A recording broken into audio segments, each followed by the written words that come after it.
Well, this is a very special day. I get to talk with the author of Mr. Met and someone who's really been so kind to my dad and I for years. He was the former Mets PR relations manager. Now he's still in the community development and he's doing the vet alumni. He's doing a lot of stuff with the Mets still. Jay Horwitz, my goodness, a friend of 20 something years. Thanks for joining me today.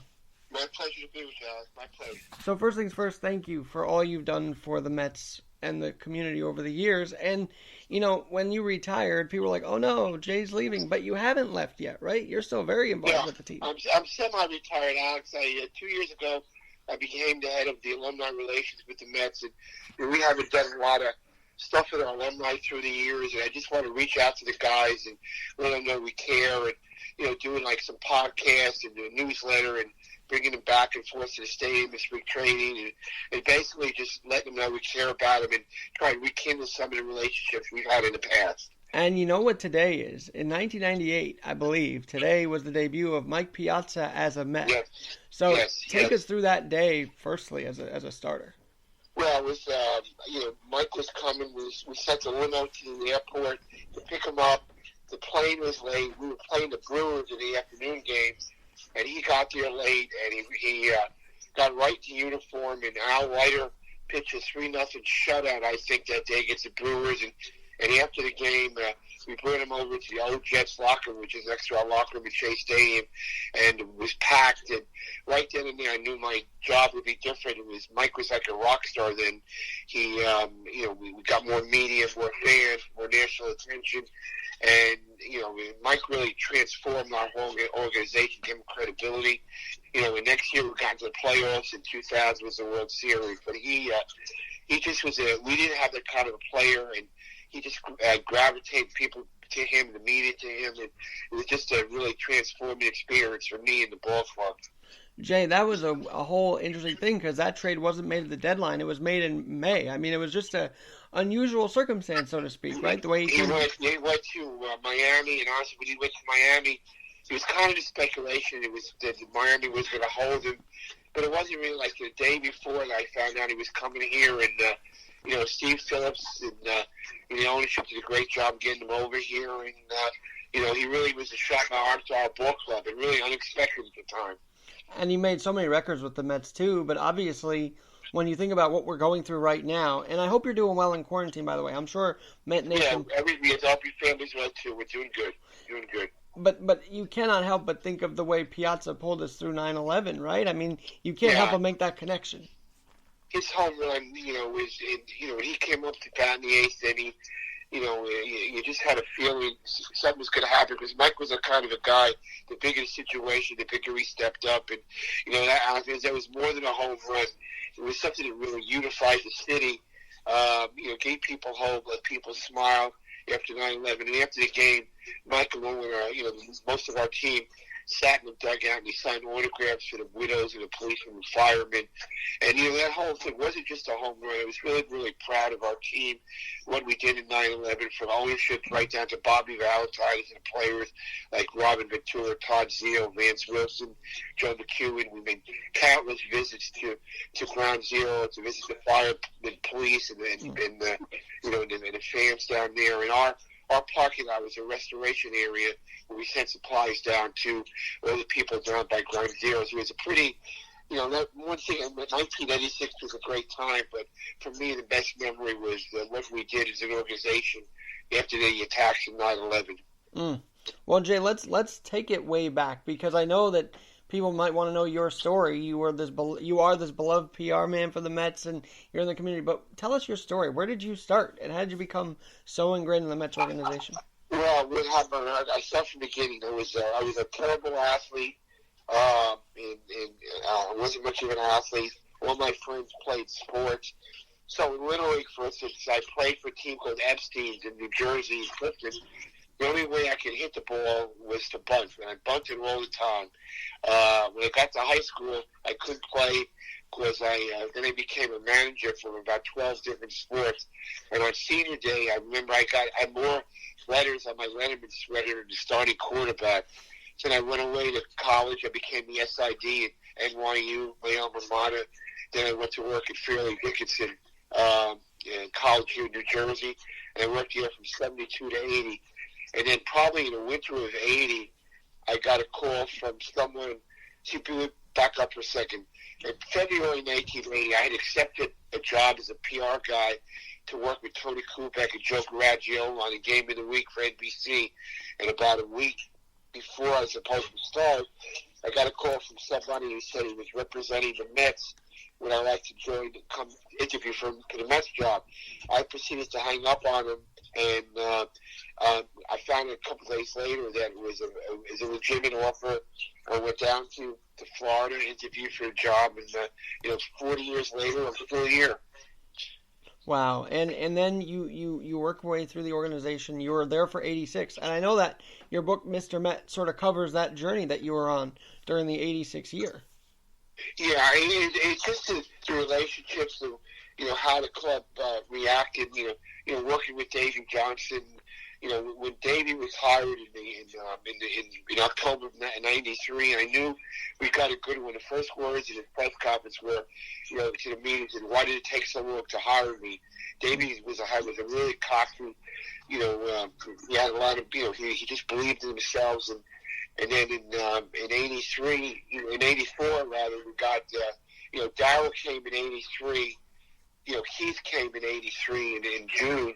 In '84, we had Doc and Ron Darling and Gary that year, and then in 1986 we won 108 games, and that was that. But it was with this particular team, Alec, you never knew what you would expect when it came to the ballpark. There's a lot of different personalities on the team with Darryl and Doc and Ronnie and Gary Carter and Lenny and Wally and Wally Backman. And you just never knew what you'd expect. When you got to the ballpark, they were a really interesting group of guys.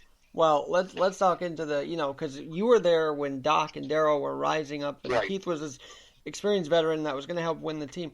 But really, let's start with Doc and Darryl. What were they like to work with as a rookie? Well, I probably made my biggest mistake with Darryl. When Darryl came to the Mets in May 6, 1983, he was former #1 draft pick. He was called the Black Ted Williams, and it was a lot of pressure on him at that time because our team was really bad.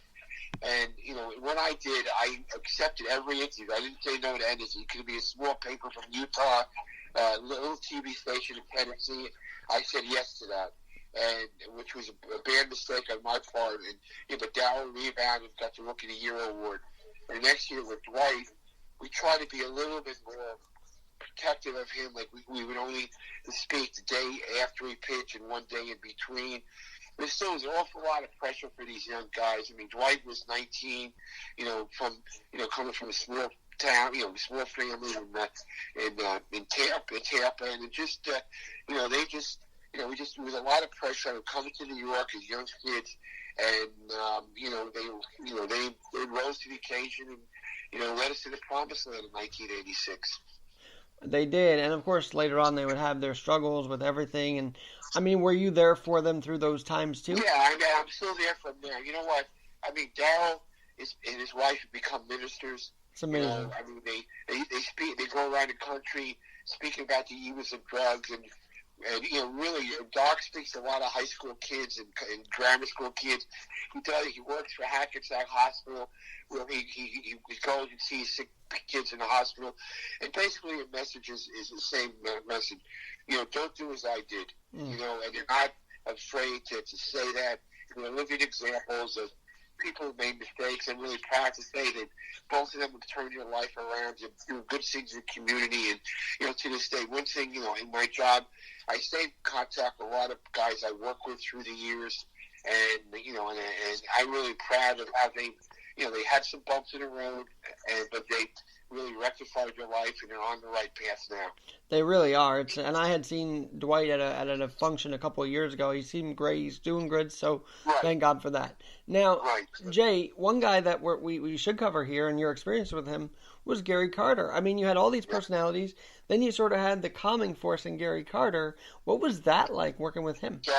Gary, Gary was, he came us the reputation as, kid camera, because supposedly liked interviews. But Gary was a guy who got both ends of the same plane, and his devotion to community relations. Gary's mother died at a young age. At 50, she had from leukemia, and Gary was such a giving person. He never turned away an autograph, never turned away a charity event. He won the Roberto Clemente Award for his work with charities, and unfortunately, Gary was taken from us all too long. And for sure, 57. He died of brain cancer. But tell me a little bit about Gary Carter. In September, when he got sick in September of 2000, I'm trying to say in 11, I broke my ankle. I fell, and Gary called me every other day to see how I was doing. And at that point, he was diagnosed with brain cancer. I went down to see him with Jeff Wilpon, one of our owners, in January of 2012, and a couple of weeks later, he was dead. He was such a, Gary predated analytics. He kept books on all the pitchers. When our pitchers threw, he wrote down stuff trying to help them. Gary could go 0 for 4 in a game, but as long as we won, he didn't care. And he was, he was such a decent guy, and it just, every February 12th we think about the passing, but he's just a really kind person who, he understood there was more to playing ball than hits and home runs. His work with the kids and the charities was just something to remember. All right, Jay Horwitz, who we're talking with, he's written the book Mr. Met, and obviously there is a Mr. Met at Citi Field and Shea Stadium, and he's beloved just as much as you are, Jay. So I guess that's where his inspiration was the naming of the book, obviously, right? Like his inspiration. Well, no, it's kind of a funny story how that happened. That I have when I did this book, I was dealing at the time with the older players, and they wanted to develop see who had a current team who had a good relationship with, and that probably was Jacob deGrom. So Jacob and I had a pretty cool relationship.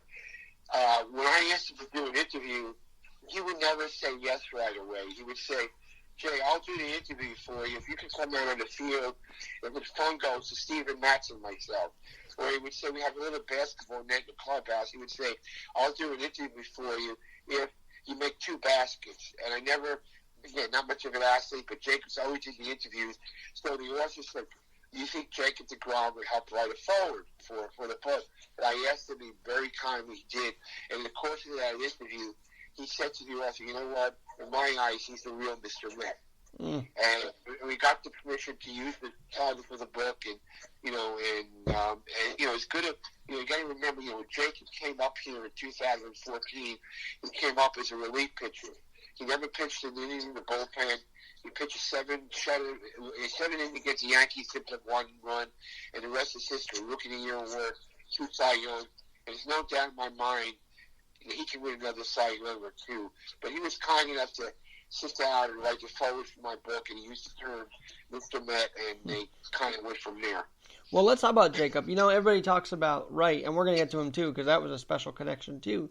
But with Jacob, the guy is a winner. He wants to win. He pitches like he wants to win, and it's great that you have that friendship with him. Now, were you his PR person at the time when he first came up? Yeah, I came up in he came up in May of 2014, and we worked together for the Rookie of the Year award and his first Cy Young. I was with him, and the other thing, he pitched so many games where he didn't get up with a run and won 1 run and lost. We never, ever lost his composure at the interviews. He kept his cool. It was always about team.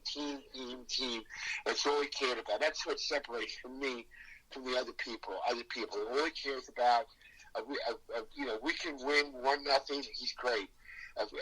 He doesn't care, how many runs the other team scores as long as we win. He's really just cares about the team, and that's why he's successful. He's really focused on one thing. He comes to the park, wants to win, and wants to help the team win. Jay, I think it's important that you have this conversation with, about the book and about the team because quite often the headlines aren't kind to the Mets, and yet there is an organization that cares, that's always there, and that message should be brought out too. I've been from one of the things about our organization. We give back in the real puns. Fred and Jeff are probably on every hospital board or charity board in the city, and they're two giving people. Like I'll go back to 9/11. What we did, for 9/11 is just remarkable. We did, and even in the current, virus crisis, we're constantly giving food to hospitals and supplies in Florida and in Syracuse where our AAA team, and St. Lucie where our single A team is. So we're constantly giving back I mean, that's what makes me proud with a work for an organization like that. We understand it's more than what goes on in the field, and we really should give back to the community in a big, big way. Jay, I saw that firsthand at the Henry Viscardi School. You guys always came out and still do to the Henry Viscardi School with Mr. Met and a few of the guys. And if you remember, Right. in 2007 with Joe Salonica arranging it and Jill Nee and you as well and Iris, and we had this huge wiffle ball game for 3 innings, and Tom Glavine pitched to our kids. It was the most surreal thing you'd ever see. Yeah, I mean, that's a great school. I'll never forget those when I used to go to the dinners with Mr. Katz, and those kids are remarkable kids, and just be a part of seeing them, what you're doing is just really remarkable, and our guys always got such a big kick out of being a part of that. That's beautiful. And at the ballpark too. You were always having kids there, and it was great. Now I got to ask you about David because David Wright was the man on the Mets for years. Unfortunately, his back injury took him out, which is just one of the most. You wouldn't have thought it was that would take him out, but that was life. But he was trying to get through that and trying to play.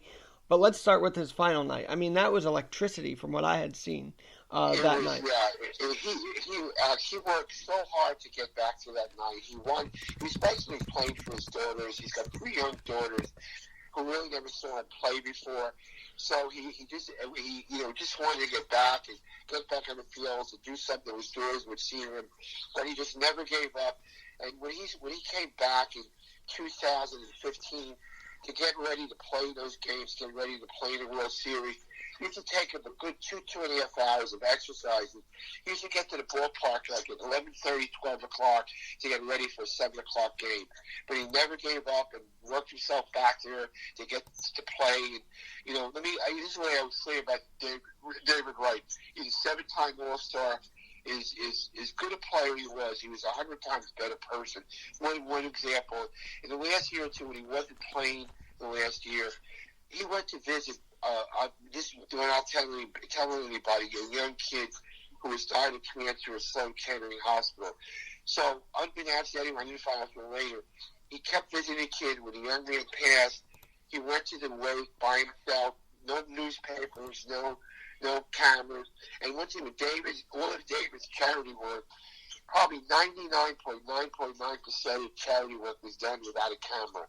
When he was 21, 22 years old, he started a foundation for kids in hospitals, and he had this dinner in his hometown of Norfolk. He raised close to $1 million for a child's hospital in Norfolk. But just a giving person, and I have a really close relationship with him to this day. We speak probably a couple of times a week, and he's just a remarkable person. He's really just concentrating now on raising his young daughters, and before the virus, he was coaching one of their kids, one of the team's wiffle ball teams. I mean, t-ball teams rather. Well, that is awesome, and of course he had the play. I mean, when he was starting to rise, what was the media attention like on him, and what was your role with being the mitigator, so to speak? Well, David knew his role. He knew he was a star in New York, and I just try to group things by his locker and make it easier for him. Like after a game, instead of doing a one-on-one interviews, we used to try and group people by his locker. But David was very, very accommodating. He never turned back anything. And again, he understood what his role was. That he became the captain, became the club spokesman. When we would lose a game 10-1, David was always by his locker explaining, let's focus tomorrow. So he got what it was to be the captain, and the guys used to go to him for advice, and he was always, he used to sit with his last 2 years with the Mets. he always sat with Stephen Matz and DeGrom and tried to tell him the right things. He used to draw his experiences, what to do. So David was always there. He was always there for the younger guys. He always tried to give his expertise to try and help them out. And part of the reason why Jacob DeGrom does so well with a lot of things now is from the things he learned from David Wright. How has the social media, though, however, been with the tweeting and all that? I mean, has it changed the game and the way PR departments have to work now? It's changed. When I first started, we used to write press releases and stuff like that. There's no more press releases anymore. Everything is on social media. Everything is on Twitter. I mean, we used to have these media sessions in before the season started, and you have to tell the guys, be careful of what restaurant you go to, who you're with in an elevator. Listen, it'll always turn up on somebody's social media page. Remember what happened when Michael Phelps got caught doing some stuff a couple of years ago? Yeah. I mean, how many people have gotten fired because of the misuse of Twitter? You tell our guys, don't be political on Twitter. Just be, don't, just try and become bland and, don't give people stuff to write about. But that's changed the game dramatically, Alex. I mean, you have these young guys, all the younger guys have accounts now, and you have to tell them to be careful what you write, because you're writing to audiences of millions now, and you have to be careful that they should do the right thing. And they do. And Alonso's kind of hold on one second. Alonso is an exception, because he doesn't do that on social media. He's very coy. He's very cool. And that's why he could be the next captain. Would you say that? He could be a captain? Pete's another guy. I mean, I don't really work with Pete, but Pete's another guy who gets it. He gets it, the honor of the field, the stuff he did for his charities, and Heroes for Homeless for Heroes, who's got working now. But Pete does a lot of good things in the community. The Mets are certainly proud of him. And definitely so.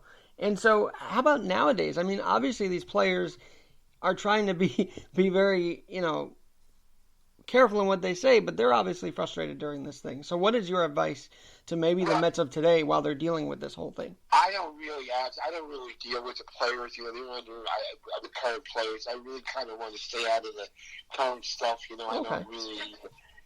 And they're in they're in a tough spot. They have things they got to get done. But I kind of want to stay away from giving advice to the current players. Jay, I've got to ask you then, because I know that last season you guys had some amazing alumni events where I saw Jay Payton and I think Zeal were in the Rotunda one game. I mean, I'm hoping to see more of that when the season does pick up. I'm hoping to get back to play. What we did, we brought the alumni, brought guys like Turk Wendell and Doug Flynn, Joe Youngblood, Jay Payton, Butch Husky, and the fans loved meeting the old players, and guys, old timers like Jay Hook and Craig Anderson, and Skip Lockwood, and we're just trying to. Our fans love to talk about the past, and that's one of the joys of my job, is helping bring some of those memories alive, and hopefully we get to a place when. We can start doing that stuff again, and that's what my goal is, to keep the memories alive for the fans. Jay, how is Ronnie's health? How is he doing? Ronnie's doing good. Knock on wood, he's in Florida now. Getting ready for spring, hopefully. But Ronnie's doing well, and he has a full recovery, and he's ready to go for another season of SNY baseball. And who knows if they're going to have fans, but we'll get there when we get there, right? Right. Jay, in your book, I mean, you go into so much depth. What can people look forward to? And, I mean, right now, reading things like this will help people's spirits up, wouldn't you say? That's one of the reasons. I'm hoping this book brings some smiles to people, some fans, especially Met fans. And one of the other reasons I wrote this book, Alex, I have a chapter in the book on Shannon Ford, who worked for me for 22 years. Unfortunately, she died of breast cancer at the young age of 44. What a courageous young lady. When she died, no less than 9 major league teams held a moment of silence for her. She was a tremendous worker, a loyal person, a great mother, and I just wanted people to remember her legacy. I have a chapter here talking about her battle with cancer and what she did. And she was sick, very sick, and 2015, but she willed her way to the World Series and unfortunately, passed away in March of 2016. And MLB helped raise money to build a ballpark in her hometown of Littleferry. So there was a shattered North Falls field, just a couple of blocks from where she, where she grew up. And I hope people read the book, read the chapter on Shannon, and just remember what kind of a fighter and great person she was. And I have to ask, have you been going to Citi Field during this, or have you been home? No, we've been shut down. We've been 6 weeks. I had the last time we went to Citi Field was March 8th or 9th. So I'm hopeful to get back soon. First we got to get this health thing straight now. We have to get a vaccine. People can't be at risk. So many, close to 100,000 people are dead in the United States. This unbelievable tragedy. We just have to get that straightened out first. And I want to get back to baseball. Firstly, we have to be healthy, and the players, the fans, and the people, everyday people, have to be able to be healthy and not be at risk anymore. Jay, one last thing, because Met fans are seeing everything like it's an up and down world with the sell, when they not sell, like who knows what's going on with that. But give us a positive message on the Mets environment right now that we may not be seeing on the pages of the papers. Well, let me just say this: that sometimes our ownership, especially Jeff, gets some criticized in the paper, but working with him for close to 3-4 decades, no one cares more than Jeff and Fred Wilpott about winning. They care. They try to build the team. Last year, we came out strong in the end, and they want nothing more than to get another championship for the Mets. They care about winning. When we win, Fred and Jeff, they both they get mad. Maybe the arbitrator can't see it, but trust me, somebody who's been working with them up close, they do care. They do give a damn, and they're working tirelessly to try and build and win it back and get another championship for the Mets fans here in New York. And what about you? What's your vision for the rest of your time on the Met, at the Mets, and before full retirement, if you will? Like, what's your vision? Well, hopefully, as long as they'll have me on, I want to keep doing this alumni thing, keep extending branches and developing connections, and then people, from Jay Hook in 1962 to Joe Torre, my first manager in 1980, just letting the alumni people know we care. Perfect example.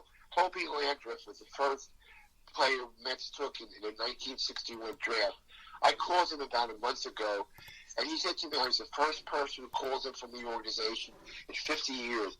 I'm hoping to do more of that, just a phone call, or if somebody's sick, let them know the Mets care about. Just letting know these other players know that we care about them. That's my goal for the rest of the time with the Mets. And obviously you're still outreaching to the Tom Seaver family and to Buddy Harrelson's families. How are they doing through all this? But Tom is, I'm really happy because of his illness. Haven't been able to speak to him in a couple of years. I correspond with Buddy's former wife and ask about him. And they're doing the best they can do. It's just, unfortunately, not ideal where they are now. I mean, they both have been ill for a little bit.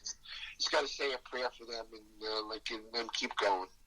Amen to that. That's what we have to do. Well, Jay, this has been inspiring, and I think it's going to uplift a lot of Met fans and baseball fans. I mean, I know that you were at the Thurman Munson Award dinner. I mean, you were friends with both teams here in New York at the time. So, yeah, I try and just treat people like I would be treated. Try to be kind to people, and that's my whole philosophy going forward.